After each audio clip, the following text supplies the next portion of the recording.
In this video, I'm going to compare Mario Kart 8 Deluxe shortcuts to the normal routes and see how much time each of these shortcuts save. Most of these are shroomless shortcuts, but for the ones where you do use a mushroom, in fairness, the quote-unquote normal route I take will also include the use of a mushroom. It won't be mindless though, and you'll know what I'm talking about when we get to the ones where I use a mushroom, and I think those are pretty cool comparisons. But regardless, let's start giving her, bud. Just before getting started, if you enjoy this video, consider subscribing. It's free, it helps me out a lot, and you can always change your minds. Starting things off, we have the Mario Kart Stadium ending glider cut. This is a pretty cool shortcut, one of my favorite shortcuts in the game. It looks sick, it feels sick, it is sick. And you should definitely be doing this online whenever you can. I finished the lap with a 35.2, so we'll use this as a reference point. And these are the lines you would take if you aren't going for the glider cut. The only positive being that you can collect a couple coins that I miss here.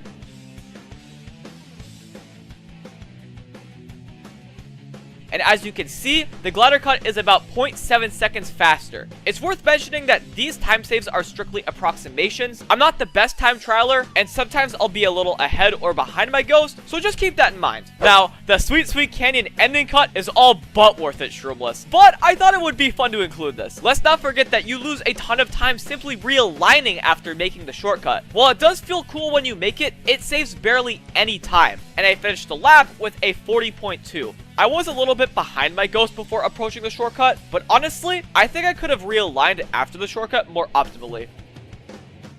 So even though I'm 0.03 behind going into the following lap, I think perfect alignment would save about 0.1, maybe even more. But either way, the point is, you should never attempt the shortcut online. Even if you have a shroom, you should just shroom through the shortcut and call it a day. Next up is the Toad Harbor beginning shortcut. The fast method is pretty precise, but if done correctly, it will help you a lot, especially if you're starting in first, so you'll be giving her full throttle. I hit the ramp at about the 6-second mark. If you go around, just perform a super mini turbo around the turn. Nothing too special here. As you can see, it's about 0.2 seconds faster. Despite this, the shortcut is definitely worth going for on lap 1 if you plan on running, but you don't have to do the fast method on lap 2 or 3. Now we have the fast method of the Shy Guy Falls ending cut. This is a shortcut you can get the hang of with some practice, although the super mini turbo method is much easier. Either way, I hit the ramp with about a 36.9. Now, I previously got the fast glider, so I had to slow down a bit, and in doing so, I was a bit behind my ghost. But in general, this is what the normal route should look like. I land on the ramp at about a 38.3, but we'll say the shroomless cut is about 1.2 seconds faster because of the mistakes I mentioned earlier. Here is the Dolphin Show's glider cut with one mushroom. In fairness, we'll be comparing this to the ending shroom cut. This shortcut is really good for airtime, which is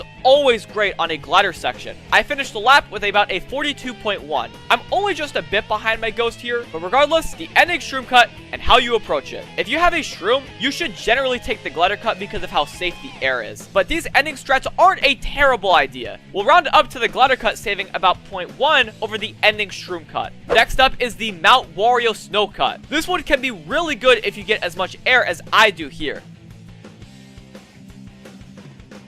I touched the log at about 1 minute and 2 seconds. Now, as far as I know, the left path has actually become a viable option here, but for this video, I'm going to stick with the more popular right path. I hit the right log at about 102.2, so the snow cut saves about 0.2 seconds. I think it just comes down to preference for the most part. Now, this is a fun one. Up next is the GBA Mario Circuit glider cut. I feel like the perfect method is a little difficult. You do have a good chance of clipping the off-road, but most of the time, it's not enough to ruin the shortcut for you. I finished the lap with about a 30.3. Now, for the alternate route, I did clip the off-road a tiny bit here. Considering I was already a bit behind my ghost, just keep that in mind. Anywho, for this comparison, we'll shroom through this patch of off-road again, but stay on the track. You can get a double box by doing this, which is nice.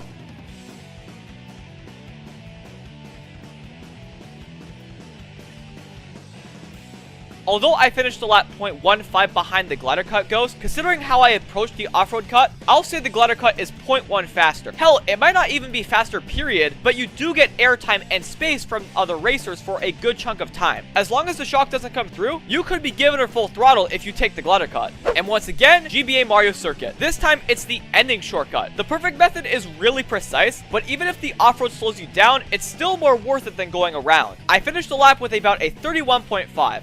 As you can see here, yeah, this is a big time shortcut, and you should always be doing this online. The perfect method saves about 0.9 seconds. So yeah, it's pretty sick. Next up is the Donut Plains 3 beginning shortcut. This is another shortcut that is absolutely worth going for online if you're running. There are multiple ways you can approach this, but this is how I do it. And I hit the coin with about a 15.4. You can pick up a couple coins by going around, and if you're bagging, you'll be a bit further behind, which is nice for you.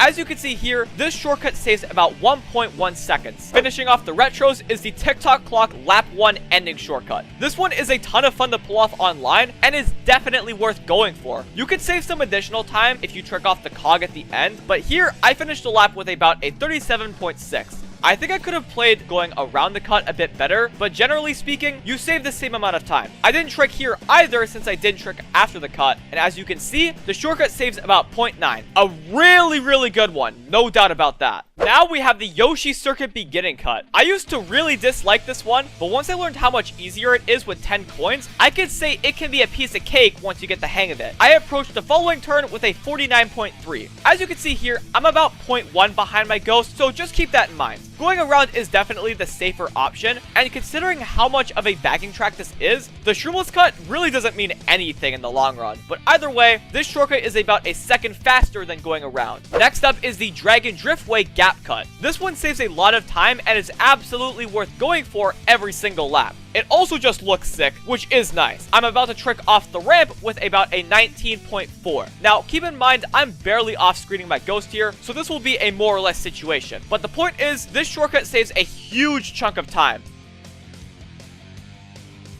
I would say it saves about 1.5 seconds, but like I said, a bit of a more or less situation. Next up is the Mute City ending cut. This was a lot harder in 8U, but in this game, it's a piece of cake. As long as you don't clip the off-road as you jump into the shortcut, you're giving her full throttle. I finished the lap with about a 40.6. By going around, you can get a double box, which could help you in some scenarios, but in most cases, true or not, you should take the ending shortcut. I was a bit behind my ghost before the shortcut, so we'll say the shortcut saves about 1.2 seconds. Lastly, we have the Hyrule Circuit ending cut. This is another shortcut you should be taking every race, every lap. While you do skip an item set, it just saves so much time. Now, because I'm smart, I stopped recording before the finish line. Absolute genius! Thankfully, I didn't do so when going around, so we'll still use the finish line as our reference. Quite frankly, I actually don't know how to go around the shortcut optimally, since I only go around for a double box, and most of those times, I bag at that set. So take this time save with a grain of salt. But in general, this shortcut does save a lot of time. I'll be generous for the main route since I don't know how to do it perfectly, and round down the time save of the shortcut to 1.1 seconds. I hope you got something out of this video. If you did, I'd really appreciate it if you'd like the video and subscribe if you haven't already. And if there are any shortcuts that you want to be compared to their normal routes, let me know in the comments. I tried to go over all of the newer shortcuts in this video, so maybe I'll do another on more basic shortcuts if you guys want that. But until next time, thank you so much for watching. Have yourselves a fantastic day, and keep on giving her, bud.